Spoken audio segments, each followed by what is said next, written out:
దేశవ్యాప్తంగా కరోనా కేసులు భారీగా నమోదవుతున్నాయి.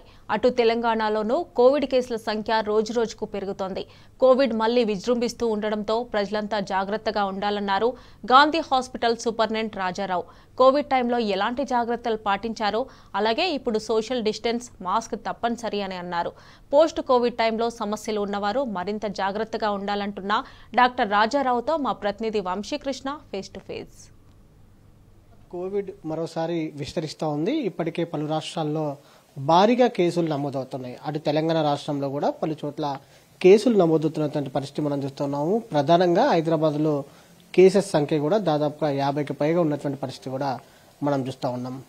ప్రధానంగా ఎలాంటి జాగ్రత్తలు తీసుకోవాలి, దాంతోపాటుగా పోస్ట్ కోవిడ్ ఉన్నటువంటి వారు ఎవరైతే ఉంటారో వారు కూడా ఎలా జాగ్రత్తలు తీసుకోవాలి అంశానికి సంబంధించి కూడా మనం పూర్తి వివరాలు తెలుసుకునే ప్రయత్నం చేద్దాం. మనతో పాటు మాట్లాడడానికి గాంధీ హాస్పిటల్ సూపరింటెండెంట్ రాజారావు గారు మనతో పాటు ఉన్నారు. వారితో మాట్లాడించే ప్రయత్నం చేద్దాం. సార్ చెప్పండి, కోవిడ్ అనేది దేశవ్యాప్తంగా ప్రజెంట్ విస్తరిస్తూ ఉంది. మీ దగ్గర కూడా కొన్ని కేసెస్ అడ్మిట్ అయ్యి ఉంటాయి.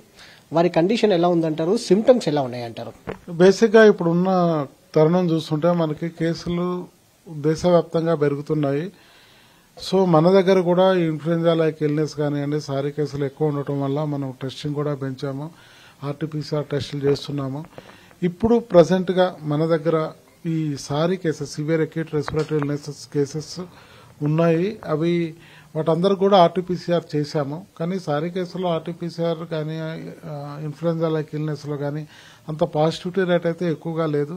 ఇప్పుడు ప్రస్తుతానికి మన గాంధీలో ఒక పాజిటివ్ కేసు ఉంది. అది బయట పాజిటివ్ అని మన దగ్గరికి షిఫ్ట్ చేయడం జరిగింది. మా దగ్గర ఆర్టీపీసీఆర్ చేస్తే అది నెగిటివ్ వచ్చింది. సో ఇప్పుడు అది నెగిటివ్ గా కన్సిడర్ చేస్తే గాంధీ హాస్పిటల్లో ఒక కేసు కూడా కోవిడ్ కి సంబంధించి లేదు. కాకపోతే సివియర్ రెస్పిరేటరీ ఇల్నెస్ కేసెస్ ఉన్నాయి. ఒక్కటేంటంటే ఇప్పుడు ఈ వైరస్ ఏదైతే ఉందో, ఇప్పుడు పక్క రాష్ట్రాల్లో ఏదైతే JN1 సబ్ వేరియంట్ ఏదైతే పెరుగుతూ ఉందో దానికి ఇన్ఫెక్టివిటీ రేట్ చాలా ఎక్కువగా ఉంది, ట్రాన్స్మిసిబిలిటీ ఎక్కువగా ఉంది. అది మైల్డ్ వేరియంటే. అందుకనే హాస్పిటలైజేషన్స్ పెరగకపోవచ్చు, డెత్లు పెరగకపోవచ్చు, కానీ but number of cases increase అయ్యే అవకాశం ఉంది. కాబట్టి అందరూ కూడా చాలా జాగ్రత్తగా ఉండవలసిన అవసరం అయితే ఎంతైనా ఉంది. సార్, ప్రధానంగా JN1 సబ్ వేరియంట్ కి సంబంధించి ఇతర రాష్ట్రాల్లో కేసెస్ పెరుగుతూ ఉన్నాయి. మీరు గతంలో ఏదైతే 2019 నుంచి అనేక కేసెస్ చూశారు, వేరియంట్స్ చూశారు, మ్యుటేషన్స్ చూశారు. ప్రజెంట్ ఇప్పుడు నమోదవుతున్నటువంటి కేసెస్లలో ఎలాంటి సిమ్టమ్స్ ఉన్నాయంటారు? అంటే ఇప్పుడు మనకి ఇంతకాలం వచ్చిన అన్ని కరోనా వేరియంట్స్ లో కూడా లక్షణాలు దాదాపుగా ఇంచుమించుగా ఒకేలాగా ఉన్నాయి. Cough, cold, severe headache, body pains, weakness ఉండటము, ఇటువంటివన్నీ చూస్తున్నాం మనము. సో ఇట్లాగే ఈ వేరియంట్ లో కూడా ఉండే అవకాశం. ఇప్పుడు మనకు ఒమిక్రాన్ లో చూసుకుంటే ఒమిక్రాన్ లో కూడా ఇవే లక్షణాలు ఉన్నాయి. దీని సబ్ వేరియంట్ ఏదైతే ఉందో అది ఎక్కువ కేరళ రాష్ట్రంలో కానీ కర్ణాటకలో కానీ మనం ప్రభావితం చూపిస్తున్నాం. అక్కడ ఉన్న లక్షణాలు అయితే ఇవే ఉన్నాయి.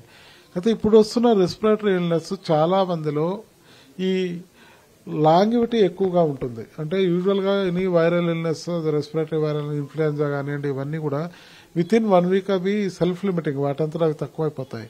కానీ ఇప్పుడు చాలా మందిలో ఒక 2-3 వారాలను ఎక్కువగా ప్రొలాంగ్ అవుతున్న సిచ్యువేషన్ చూస్తున్నాము. సరే, అది కోవిడా నాన్ కోవిడా అది డిఫరెంట్ థింగ్. బట్ ఈ రెస్పిరేటరీ ఇల్నెస్ ప్రొలాంగ్ గా అయితే చూస్తున్నాము. సో ఇప్పుడు మనకి JN1 వేరియంట్ ఇప్పటి వరకు అంటే మనకి మన రాష్ట్రంలో ప్రవేశించినట్టు ఇప్పుడు మనకి ఈ జీనోమిక్ సీక్వెన్స్ చేస్తేనే తెలుస్తుంది. ఆ సీక్వెన్సింగ్ కి పంపించడం జరిగింది. ఆ రిజల్ట్స్ వస్తే మనకి ఆ వేరియంట్ ఉందా లేదా తెలుస్తుంది. ఇప్పుడు ప్రస్తుతానికి మనకి రికార్డ్ అవుతున్నవి కోవిడ్ కేసెస్ ఇన్ని కోవిడ్ ఉన్నాయని చెప్పగలుగుతున్నాం.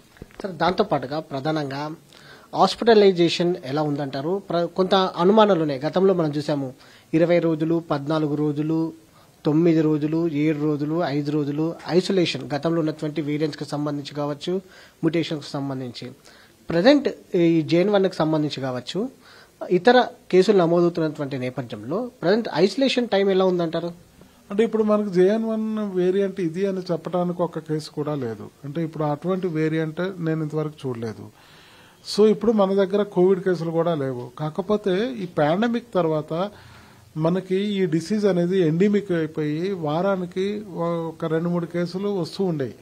అది మనకు థర్డ్ వేవ్ తర్వాత కూడా వస్తూనే ఉన్నాయి. అట్లా దానికోసమనే మనం వైరల్ ఐసోలేషన్ వార్డు సపరేట్ గా ఉంచాము, దాంట్లోనే ఉంటున్నాము. ఇది వేరే దానిలాగా అంటే లైక్ ఇప్పుడు మనం చూస్తుంటే ఇప్పుడు ప్రస్తుతానికైతే ఒక కేసు కూడా లేదు, కానీ మొన్నటిదాకా ఉన్న కేసుల్లో అది చూసుకుంటే విత్ ఇన్ 1 వీకే మనము వాళ్ళు అంటే రికవర్ అయిపోయి ఇంటికి పోతున్న పరిస్థితిలో ఉంది. సార్, పోస్ట్ కోవిడ్కి సంబంధించి సమస్యలు ఉన్నవారు ఎలా జాగ్రత్తగా ఉండాలి? ఎందుకంటే కొంత ఇంతకుముందు లంగ్స్ ఎఫెక్ట్ అయినటువంటి వారు కావచ్చు, కోమార్బిడ్ డిసీజెస్ ఉన్నటువంటి వారిపైన కొంత తీవ్రమైనటువంటి ప్రభావం ఉండే అవకాశం ఉందని కూడా చెప్తా ఉన్నారు. దీని గురించి ఏమంటారు? పోస్ట్ కోవిడ్ లో మెయిన్ గా మనకి కొన్ని రకాల కాంప్లికేషన్స్ చాలా మందిలో చూస్తున్నాము. అందులో మెయిన్ గా ఈ మెంటల్ ఇల్నెస్ కూడా పెరుగుతుంది. అంటే వాళ్ళలో కొంచెము ఈ యాంగ్జైటీ కానివ్వండి, డిప్రెషన్ కానివ్వండి, లేకపోతే ఈ మెమరీ డెఫిసిట్స్ కానివ్వండి, లేకపోతే ఇట్లా వీక్నెస్ ఉండటం కానీ, ఫోబిక్ డిజార్డర్స్, ఇవి డెఫినెట్ గా ఈ సైకలాజికల్ ఎఫెక్ట్స్ కూడా ఎక్కువగానే ఉన్నాయి. ఇవి కూడా మన పోస్ట్ కోవిడే ఉన్నాయి. ఇది కాకుండా ఈ థ్రాంబో ఎంబోలిక్ ఎపిసోడ్స్ అంటాము, అంటే రక్తనాళాల్లో రక్తం గడ్డగట్టి ఈ స్ట్రోక్స్ పెరుగుతున్నాయి. బ్రెయిన్ స్ట్రోక్స్ కానీ, కార్డియాక్ స్ట్రోక్స్ కానీ. ఇప్పుడు మనం చూస్తే చాలా మంది మనం యంగ్ స్ట్రోక్స్ కూడా చూస్తున్నాం మనం. ఇవన్నీ కూడా పోస్ట్ కోవిడ్ మనకు ఎక్కువైన ఇవి కనిపిస్తున్నాయి. ఇవి కాకుండా ఇన్ఫెక్షన్స్, అంటే ఇంతకుముందు మనం చూసాము ఈ బ్లాక్ ఫంగస్ అనేది, మ్యూకార్మైకోసిస్ అనేది, ఈ ఇన్ఫెక్షన్స్ పెరగటము, తర్వాత ఈ ట్యూబర్కులోసిస్ అవి కూడా ఎక్కువగా చూడటం, అంటే ఇన్ఫెక్షన్స్ అనేవి ఎక్కువ ఉంటాయి. ఇదే కాకుండా లంగ్స్ ఆల్రెడీ సివియర్ డిసీజ్ వచ్చిన వాళ్ళలో ఈ లంగ్ డ్యామేజ్ ఆల్రెడీ ఉంటుంది కాబట్టి they are more prone for other infections. So ఇవి మనకి పోస్ట్ కోవిడ్ కాంప్లికేషన్స్ లో మనం ఎక్కువగా చూస్తున్న ఇవి. సార్, జనవరి 1, డిసెంబర్ 31 వేడుకలకు సిద్ధమవుతున్నారు యువత. దాంతో పాటుగా సంక్రాంతి పండుగ కూడా రాబోతుంది. పెద్ద ఎత్తున వారి సొంత ఊర్లకు ప్రయాణం అయ్యే అవకాశం ఉంటుంది. ఈ సందర్భంగా మీరు ప్రజలకు మీ తరపు నుంచి చెప్పేటువంటి అంశాలు ఏమంటారు? అంటే బేసిక్ ఏంటంటే ఏ పాండమిక్ అయినా, ఎపిడమిక్ అయినా, ఏ రెస్పిరేటరీ ఇల్నెస్ అయినా కూడా వీటన్నిటిని కూడా ప్రివెన్షన్ చాలా ఇంపార్టెంట్. ఏవైతే కోవిడ్ కి సంబంధించి మనం జాగ్రత్తలు పాటించామో, అంటే సోషల్ డిస్టెన్స్ అనేది, ఎస్పెషల్లీ పెద్దవాళ్ళు కానివ్వండి, లేకపోతే ప్రెగ్నెంట్ లేడీస్ కానివ్వండి, లేకపోతే ఈ కోమార్బిడిటీస్ ఉన్నవాళ్ళు, ఈ జనాలు ఎక్కువగా ఉన్న దగ్గరకు పోయినప్పుడు విధిగా మాస్క్ ధరించాలి. తర్వాత ఎవరికైతే లక్షణాలు ఉంటాయో వాళ్ళంతటా వాళ్ళు ఐసోలేట్ అయిపోవాలి, మాస్క్ ధరించాలి. తర్వాత సాధ్యమైనంత వరకు ఈ ప్రయాణాలను అవాయిడ్ చేయాలి. తప్పనిసరి పరిస్థితుల్లో మాస్క్ ధరించాలి. హ్యాండ్ హైజీన్ అనేది చాలా చాలా ఇంపార్టెంట్. ఫ్రీక్వెంట్ గా హ్యాండ్స్ వాష్ చేసుకోవటము, మన హ్యాండ్స్ ఇన్ఫెక్ట్ అయినాయో లేవో తెలియదు కాబట్టి వాటిని కళ్ళల్లో పెట్టుకోవటం కానీ, ముక్కులో కానీ, నోట్లో కానీ ఇట్లా పెట్టుకోవద్దు. అంటే ఈ ఫేస్ భాగంలో ఉన్న ఏ పార్ట్ ని కూడా మన హ్యాండ్ తో టచ్ చేయకుండా ఉండాలి. ఇటువంటి జాగ్రత్తలు తీసుకుంటే ఈ వైరస్ వ్యాప్తిని మనం తప్పించవచ్చు. సార్, ప్రధానంగా దాంతో పాటుగా ప్రభుత్వం నుంచి ఎలాంటి ఆదేశాలు అందాయంటారు? అంటే ప్రభుత్వం నుంచి మాకు ఒక 3 వీక్స్ బ్యాక్ ఇట్లా అలర్ట్ వచ్చింది. సెంట్రల్ గవర్నమెంట్ నుంచి ఎప్పుడైతే అలర్ట్ వచ్చిందో మాకు కూడా అలర్ట్ రావడం జరిగింది. అందులో భాగంగానే అన్ని రెస్పిరేటరీ ఇన్ఫ్లుయెంజా లైక్ ఇల్నెస్ కానివ్వండి, సివియర్ అక్యూట్ రెస్పిరేటరీ ఇల్నెస్ కానివ్వండి, వీటి అన్నిట్లో కూడా ఈ ఆర్టీపీసీఆర్ టెస్టులు పెంచాలి, వాటిని జీనోమిక్ సీక్వెన్సింగ్ పంపాలి. తర్వాత హాస్పిటల్స్ లో వార్డ్స్ ను సపరేట్ గా పెట్టుకోవాలి, ఎక్విప్మెంట్ చూసుకోవాలి, టెస్టింగ్ కిట్స్ ఉన్నాయా లేవా చూసుకోవాలి.